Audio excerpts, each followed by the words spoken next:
I am the heir to the Blackwood crime family. To protect me, my mother adopted and trained 10 orphan girls from childhood to be my personal bodyguards. When I came of age, my mother told me to choose one of them as my wife. Without hesitation, I chose Sierra, the leader of the 10, the woman I had secretly loved for years. After we were married, I was kidnapped by a rival family. They strung me up in a flooding cell, iron chains biting through my collarbones. With my last ounce of strength, I managed to call Sierra for help. All I heard was her cold, mocking laugh. "Stop playing games, Damien. Your tracker clearly shows you're still at the villa. You'd sink to such a pathetic trick just to keep me from spending time with Leo." Despair washed over me as I listened to her heartless voice. The water rose, covering my mouth, my nose. Then everything went black. I woke with a gasp. I was back on the day my mother told me to choose a wife.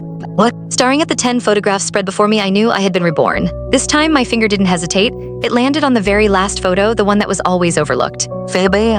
My mother raised an eyebrow. "I thought you've always favored Sierra. Why choose the 10th? I just shook my head, saying nothing. In my mind, I could still see Phoebe's frantic expression as she rushed to my side in my past life, could still hear her final, desperate scream. Thankfully, my mother didn't press the issue. She simply nodded in agreement. Leaving her study, I walked out into the villa's courtyard. Suddenly, Leo appeared and dropped to his knees before me. "Sir, I'm begging you, please let me have Sierra," he pleaded. "You have everything in the world. All I have is her. Please, I'm begging you, let her go." I stared at him, stunned. This was different from my past life. Could it be that Leo had been reborn too? Just then, Sierra rushed out. The sight of Leo kneeling made her eyes blaze with fury. She hauled him to his feet and glared at me, her voice dripping with venom. "Damien, how long are you going to keep tormenting him? Just because he's the housekeeper's son, you think you can treat him like this?" A sharp, familiar pain lanced through my chest. It was always like this in both lifetimes. Sierra never, ever believed me. She shot daggers at me. "I'm telling you, even if you choose me as your wife, I will never submit. You won't have me." An icy chill seeped into my bones, as if I'd been plunged into a frozen lake. The memories of my death swirled in my head. I had let them be together in my past life precisely because I knew she would never choose me, and still the dull ache in my heart persisted. Before I could speak, a van screeched to a halt outside the courtyard gates. Men with guns jumped out and opened fire.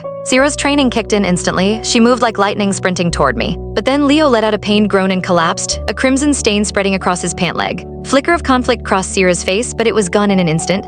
Without a second thought, she changed direction, throwing herself over Leo to shield him with her own body. I watched them, and the blood in my veins turned to ice. As one of the gunmen leveled his weapon at me, a figure blurred past, tackling me to the ground. The sound of gunshots echoed around us. When I opened my eyes, I saw who was shielding me. It was Phoebe. Seeing their chance was lost, the assassins retreated. Phoebe got to her feet, an aura of cold fury surrounding her. She glared at Sierra. "Did you forget your mission? What would have happened if the young master had been hurt?" Sierra looked away for a second, a hint of guilt in her eyes, but it was quickly replaced by defiance. Leo was shot. Who else was going to help him? Besides, Damien's fine, isn't he? What's the big deal? Phoebe scoffed. "So you can just abandon your duty to the young master? It seems your obsession with that man has made you forget why Mother took us in the first place." Sierra flinched, clearly aware she had crossed a line. Just then, Leo moaned from her arms. "Sierra, it hurts." Her resolve hardened. "He's not hurt, so it doesn't matter. I need to get Leo to a doctor." Click the link on the homepage to watch the full follow-up for free.